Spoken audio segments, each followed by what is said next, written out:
千葉県銚子の沖合で今何が起きているのか。我々は UFO を目撃したという人物に接触した。時間とか大丈夫ですか？大丈夫です。大丈夫ですか？はい。雑貨店を営む袖山優子さん。経験を語るのは今回が初めてだという。それは夏の日の午後10時頃。今夜も天の川見えるかな。いつものように夜空を見上げると、あれは夜空に不思議な光が2つ。あの2つとても星には思えないわね。その瞬間突如回転。変わりだしたわ。そして海へと消えた。今まで散々空とか見てて、人工衛星とか、飛行機とか、あと流れ星とかいろいろ別のものは散々見てるので、それのどれでもない、説明つかないですね。袖山さんによれば、謎の光は青白く輝く球体。回転しながら銚子の沖合に消えた。銚子周辺の絵なんですけども、そうかもしれないですね。北東から南西へ一直線に飛んでいったという。この情報から我々の調査は驚くべき展開を見せ始める。青白く発光し回転する謎の飛行物体。彼らはこう呼んだ。火の玉か？火の玉じゃないですか？火の玉の正体は何なのか。その謎を解く鍵はアメリカ伝説の UFO 事件にあった。銚子とアメリカ UFO が結ぶ信じがたい事実とは。千葉県銚子の海で今何かが起きている。沖合で UFO を目撃したというヒラメ漁師の小山さんはこう語る。まだ2時頃ですかね。光を見たというあれは。光を見たというあれは。それは銚子の海を知り尽くした男の驚愕の体験。なんだ？急に風が止んだな。突然風が止んだと次の瞬間、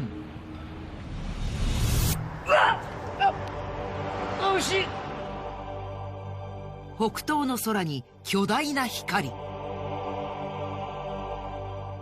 んだあの光は。でかい。それは大きさ数十メートル。激しく点滅を繰り返し消えた。消えた。何だったんだ今のは。ともかくものすごい速いですよ。音はどうでした？音は別に何の音も聞こえてなかった。その後も夏は月に2度ほどのペースで目撃しているという。風が止んだ。また奴が来るのか？馬牛！この光は一体何なんだ？小山さんは謎の光をこう呼んだ。まさか火の玉か？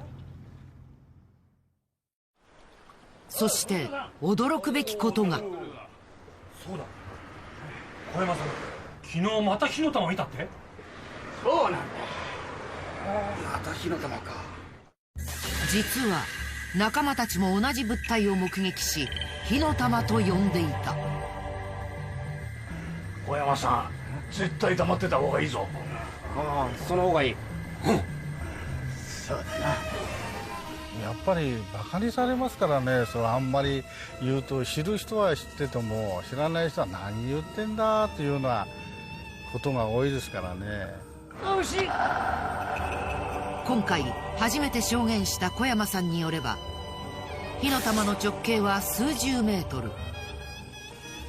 激しく明滅を繰り返しながら音もなく海に消え、北の方向にまっすぐ猛スピードで飛んでいったという。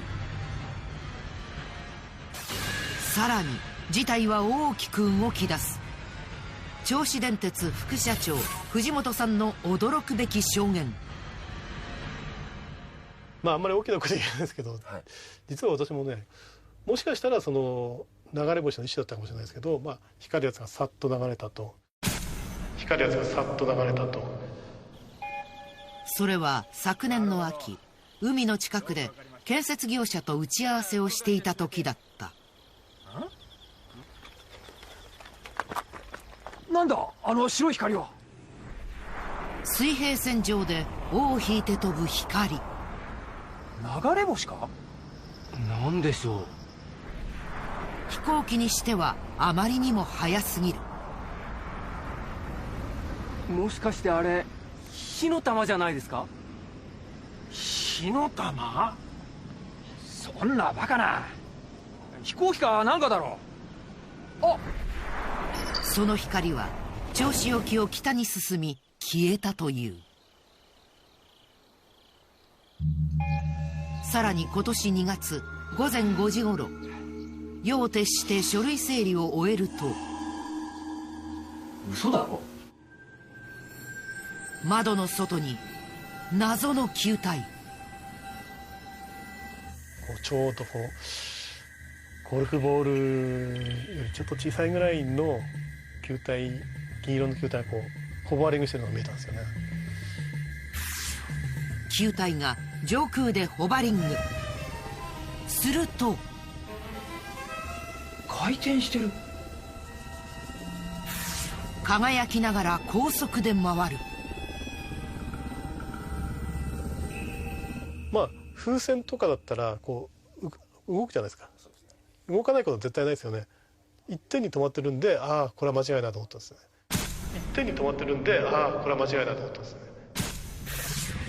回転しながら海に消え、北の方角に飛んでいったという。目撃情報を整理してみよう。共通しているのは、銚子沖海上を飛行し、青白い光を放って回転、超高速で海に消えること。しかし銚子沖の上空には成田空港に離発着する便の航路がある。航空機である可能性はないのか。元全日空機長久保成功氏によると、薄い雲で、それよりもうちょっと高いところで着陸灯ねをつけてる状態を透かして見えれば、そういう光のように見える可能性はありますね。薄い雲の中、航空機の着陸灯が火の玉に見えることはあり得るという。しかし回り出したわ。回転してる。目撃証言によれば火の玉は回転していたという。航空機の着陸灯がぐるぐると回っているように見えることはあるのか。まずないと思いますね。深まる謎。我々は銚子で目撃者の取材を続けた。UFO ですか。滝田さんは火の玉の特徴をこう語る。飛行機だとライトが4つぐらいですよね、夜は。それがねこんなまん丸で、それでピンク水色っていうこんな丸いライトがあって、真ん中がちょっと大きいライトっぽいのが光ってて。火の玉はやはり海の上を北上していたという。目撃後すぐ描いた絵がこれだ。直径20メートルはある巨大な物体。それはまさに火の玉じゃないですか。火の玉。まさか火の玉か。果たして火の玉の正体は？さらに目撃された謎の物体の飛行ルートの分析を進めると、とんでもない事実が。なぜここら辺にやっぱ集中してますね。まあどの導線のベクトルもやっぱりこの辺りに集中してる。4つの飛行ルートが銚子沖のある場所でクロスした。どうもね、飛び方のコースが似てる同じ物体なんですかね。同じ物体のような気がしますけどね。やはり4人が目撃した火の玉は同じものなのか、火の玉は UFO なのか。その謎の答えがある事件に隠されていた。実は南半球のニュージーランドでも似たような現象が起きていたのである。その名も同じ火の玉。1995年3月9日午後1時、ビル・マキノンはタウランガの沖合で釣りを楽しもうとしていた。その日も今日と同じように太陽が出てよく晴れた日でした。が突然上空にただならぬ気配を感じた。なんだあれは。なんだあの球体は。すごい速さだ。銀色の球体が猛スピードで上空を横切った。その物体は銀色の球体で、後ろには空気の白い筋のようなものが伸びていました。とにかくものすごい速さで大気を切り裂いて飛んでいたんです。上空50メートル付近を白い筋を伸ばしながら飛んでいた銀色の球体。目撃された地点から推測すると、その直径は20メートル以上。飛行機よりずっと速い速度で飛んでいたのに、なぜか全く音がしなかったんだ。あれはきっと UFO に違いない。あれはきっと UFO に違いない。ニュージーランド上空にも出現。超高速の火の玉。千葉県銚子沖でも目撃されている火の玉。もしや何らかの自然現象かもしれない。しかし実はビルは長年ニュージーランド気象局の仕事を続けてきた。私の仕事は空の状態を正しく見極め、気象局に報告することです。空の観測のプロである私が自然現象と見間違えるはずはありません。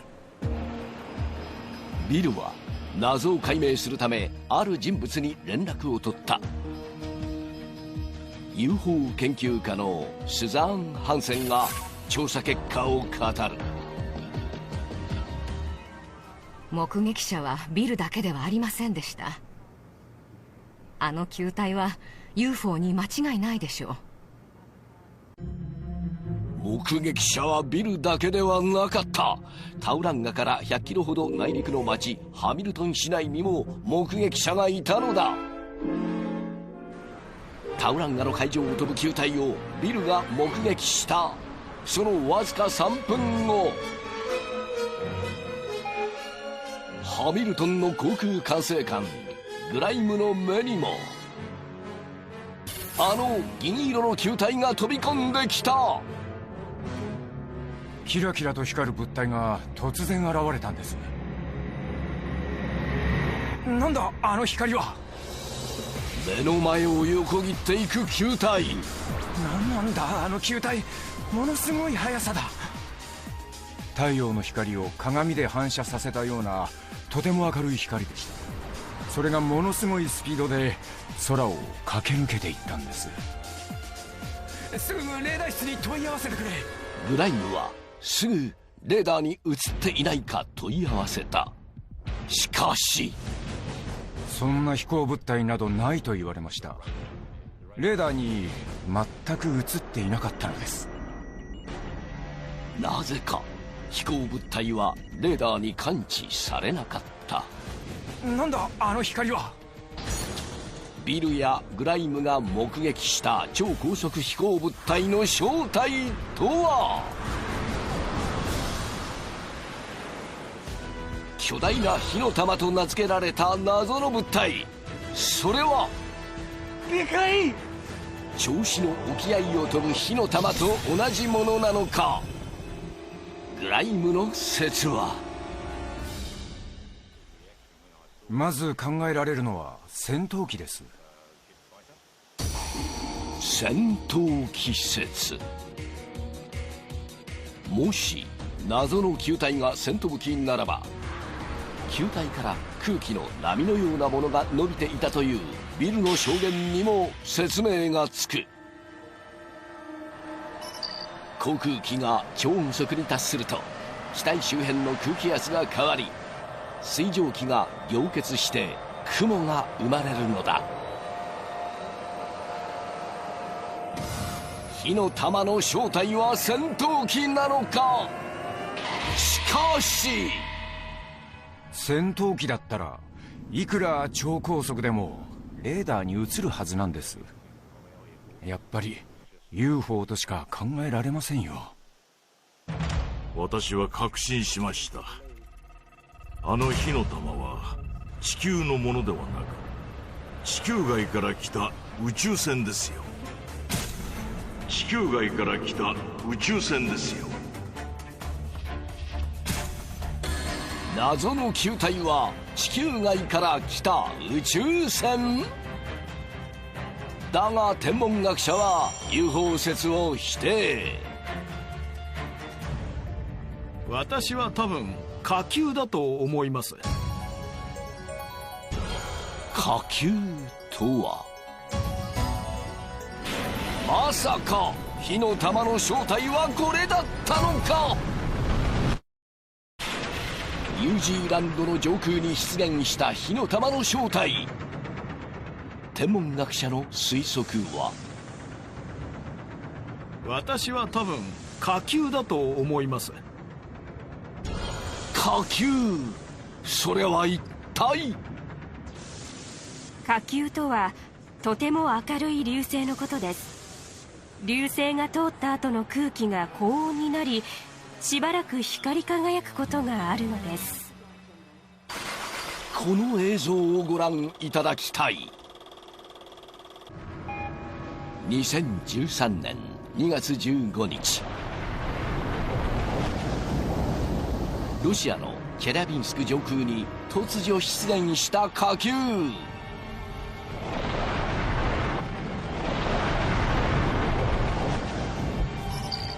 直径17メートルの小惑星が大気圏で燃え尽きることなく落下したと考えられている。ニュージーランドの火の玉は火球だと思われます。火球が青い空を横切っている様子とそっくりです。しかし火球だとしたら、大気圏に突入した際に衝撃波ソニックブームが生じるはず。実際の音声を聞いてほしい。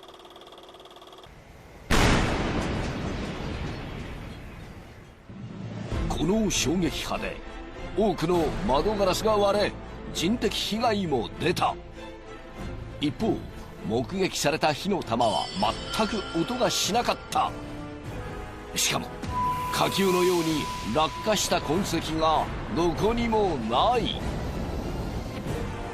ニュージーランドの火の玉は果たして UFO だったのか。その正体は今も解明されていない。一方、回り出したわ。これは UFO か。千葉県銚子の沖合で今も目撃されている直径およそ20メートルの謎の物体、火の玉。目撃情報には共通点があった。海上を超高速で飛び、青白く発光、回転して突然海に消える。さらに飛び方のコースが似てる。目撃された4つの飛行ルートが銚子沖のある場所でクロスした。ことごとく UFO は南の銚子から北の茨城県南部まで何らかの目的で行ったり来たりをしている。果たして UFO の目的は？この場所にどんな秘密が隠されているのか。謎を解く鍵の一つは江戸時代にあるという。それは江戸時代のうつろう船伝説。江戸時代のうつろう船伝説。うつろ船とは、この絵を見てほしい。描かれたのは今から180年ほど前。 UFO らしき物体がなんとこの銚子近くに不時着したというのだ。機体には得体の知れない記号が書かれていたという。その後、中から奇妙な格好をした女性が出現。それを見た人々はあまりの恐怖に女性もろとも海へ流したという。さらに岐阜大学名誉教授田中和夫博士の研究によると、このうつろ船の舞台は当時の常陸原斜里浜、現在の茨城県神栖市波崎斜里浜であることが判明。その場所はなんと銚子沖の火の玉飛行ルート付近だった。でその飛んできてるこの場所にかつてはうつろ船という現代人の僕らが見たら UFO としか思えない物体が漂着してる。これ単なる偶然なんでしょうかね。さらに我々は思わぬ情報をつかんだ。銚子事件、昭和31年の9月に銚子市に UFO が飛来したと。それは銚子で起きた伝説の UFO 事件。1956年9月7日、銚子の小学生たちが天体観測をしていると。先生、あれ何？おお、あれは？上空に謎の飛行物体が。円盤だ、円盤だ。黄色の円盤が飛んでる。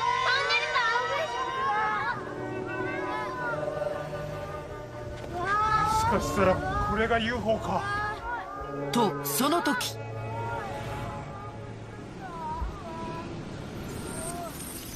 生、何か降ってきたよ。なんだろう。一体何が？おい、気をつけろ、危ないぞ。降り続く謎の物体。そして円盤は消えた。先生、これは何だ？それは銀色に輝く金属片だった。当時の記事がこれだ。不思議な金属片、空飛ぶ円盤の落とし物。銚子市内数カ所で不思議な金属片が発見されたと報じられた。この金属片こそが銚子沖に出現する火の玉の秘密を解く鍵となる。銚子事件に詳しい郷土史研究家の伊藤さんがある人物の写真を見せてくれた。当時金属片を拾い銚子事件の解明に挑んだ歯科医の滝田正俊。滝田は決定的な事実をつかむ。この金属片の正体は何だ？なぜあの円盤から降ってきたのか。考古学や天文学に精通している滝田。自ら分析を試みた。すると、主成分アルミニウムのようだ。そこに何かの金属が混ざってる。そこで専門の研究機関に正確な分析をしてもらった。ご依頼がありました金属の分析の結果です。この数値見てください。その分析データには信じられない数値が記されていた。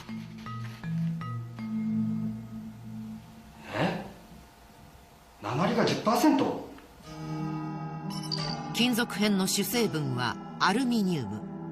そこに鉛が 10% 混入しているという。これはおかしい。アルミニウムに対しては 0.3% 以上の鉛は混入できないはずです。市場に流通するアルミニウムは日本のJIS規格のようにどの国でも成分比率が厳しく定められている。アルミニウムに対して鉛の混入が認められている割合は 0.3% 程度なのだ。こんなの地球上には存在しないはずだ。こんなもの一体どこから来たんだ。やはりあの円盤は UFO だったのか。国内外の研究者に調査の協力を依頼したが誰も相手にしてくれない。諦めかけたその時、一本の電話が想定外の事態をもたらす。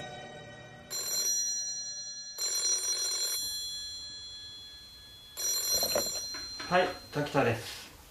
糸川と申しますが。糸川さん。航空工学の権威、東大の糸川英夫博士。日本のロケット開発の父が謎の金属片の分析に興味を持ってくれたのだ。なるほど。それで成分は？これが成分のデータです。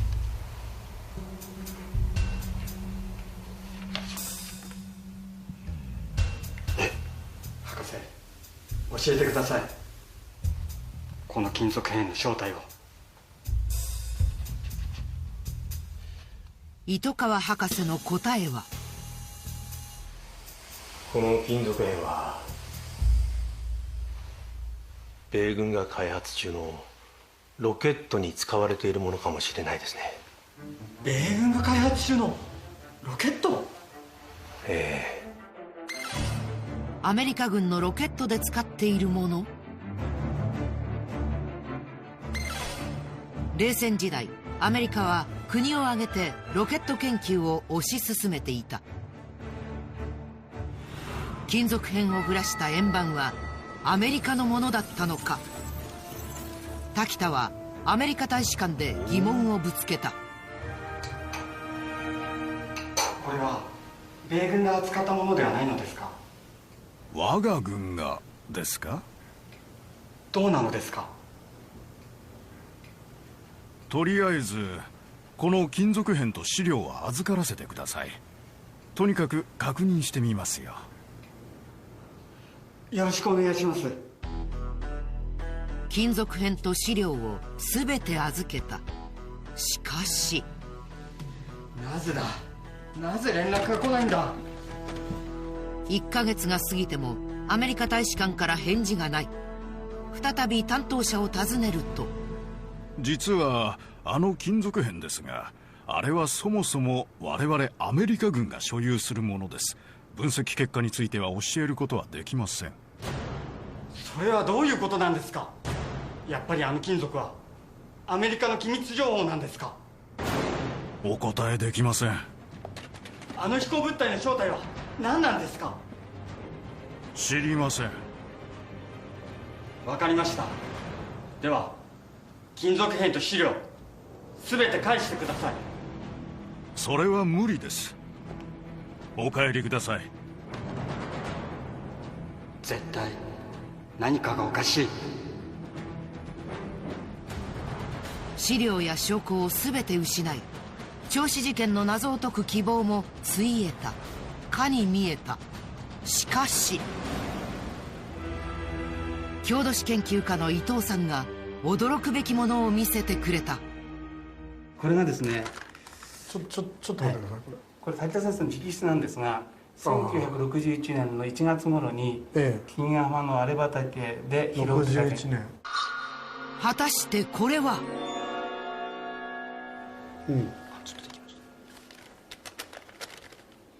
出てきました。おお、奇跡に。あの60年前の金属片だった。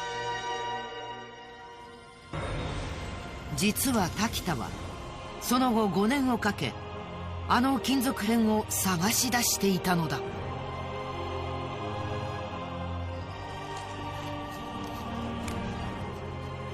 これだ。あっ